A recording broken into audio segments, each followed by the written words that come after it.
राज्य इतिहास रे यह एक विराट पुंजीनिवेश प्राय 11.5 बिलियन डॉलर खर्च इथिरे कराजिबो अर्थात 1,15,000 कोटी टंकार निवेश एफडीआई आम ओडिशा को आसीबा पई ये रास्ता आज परिष्कार होइछि।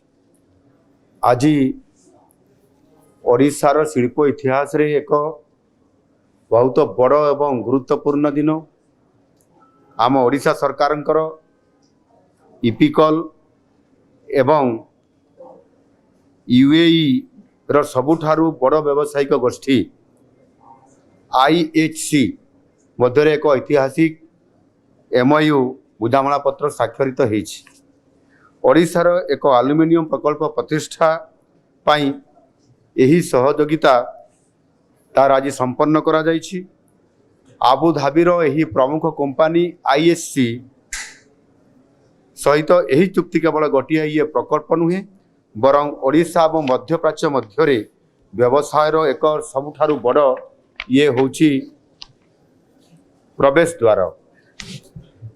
राज्य इतिहास रे यह एक विराट पुंजीनिवेश प्राय 11.5 बिलियन डॉलर खर्च इथिरे कराजिबो अर्थात 1,15,000 कोटी टंकार निवेश एफडीआई आम ओडिशा को आसीबा पई ये रास्ता आज परिष्कार होइछि। ये प्रकल्प जेतेबेले चलिबो निर्माण काम चलिबो कंस्ट्रक्शन स्टेज रे एथिरे प्रायतः 35,000 रु अधिक लोक एथिरे काम करिवे एवं प्रकल्प संपूर्ण होला परे जेतेबेले एहा काम चालू हेबो प्रोडक्शन हेबो सेतेबेले 18,500 रु अधिक लोक एथिरे सीधा सड़क भाव रे एम्प्लॉय मध्य हेई परिबे। एही प्रकल्प रे बॉक्साइट खनि ठार आरंभ करी एल्युमिना रिफाइनिंग एल्युमिनियम स्मेल्टिंग एवं विद्युत उत्पादन भली समस्त कार्य ये समन्वित रूपे ये संपूर्ण भाव में कार्यक्रम हम।